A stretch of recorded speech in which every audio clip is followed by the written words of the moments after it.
Bonjour à tous, ici Tolki pour une vidéo de League of Legends qui va vous présenter un objet du jeu, à savoir les bots de mobilité. Vous retrouvez ce format chaque semaine sur ma chaîne YouTube et j'espère d'avance qu'il va vous plaire.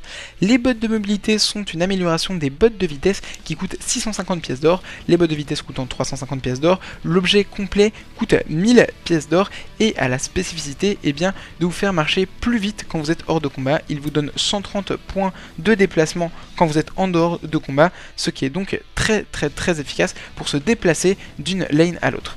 Être hors de combat, ça veut dire ne pas avoir émis ou subi de dégâts dans les 5 dernières secondes. Et donc, typiquement, les bots de mobilité sont au maximum de leur potentiel quand on se déplace d'une lane à l'autre et quand on est en train de chercher à engager le combat, comme on peut le voir ici avec Skarner sur Riven. Les avantages des bots de mobilité, c'est qu'elles permettent évidemment une grande mobilité pendant la phase de laning. Tant que les joueurs sont encore dans leur lane, les bots de mobilité permettent de se déplacer très rapidement d'une lane à l'autre et permettent de faire des très gros ganks. Elles permettent aussi, avant les teamfights, de faire des meilleurs engages, comme nous avons pu le voir dans le clip.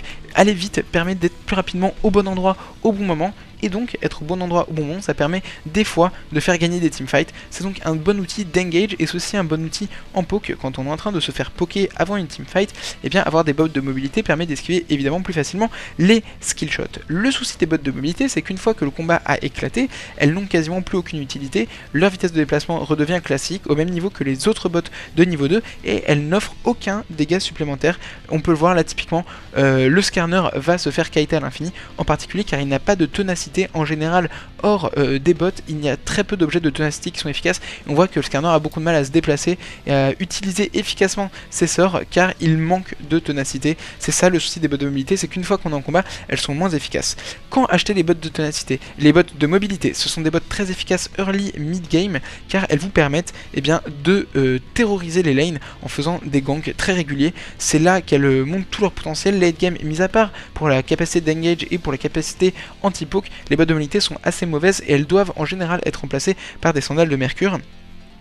Et ou par autre chose, mais en général elles doivent être vendues pour le late game. C'est un outil surtout qui est utile dans le mid game. Entre 20 et 30 minutes, les bots de mobilité, on va dire entre 15 et 30 minutes, et les bots de mobilité brillent réellement. Qui peut acheter les bots de mobilité efficaces avec? Eh bien tous les junglers qui aiment ganker, à savoir Maokai, Nautilus, Skarner, et généralement tous les gankers avec du bon CC. Ça permet d'aller plus facilement d'une lane à l'autre et de mieux se positionner pour utiliser son CC.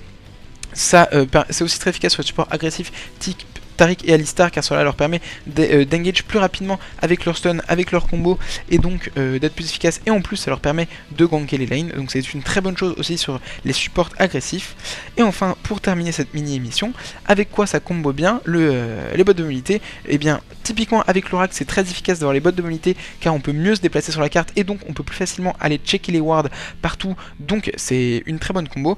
Et aussi avec le DFG, parce qu'en général, quand on fait un DFG, c'est qu'on veut mettre un gros burst très rapidement, et avoir les bots de mobilité permet de bien se déplacer, permet de se mettre en bonne position pour poser ce burst. Voilou, ce sera tout pour l'émission d'aujourd'hui, j'espère que ça vous a plu, et on se revoit la semaine prochaine pour un autre objet.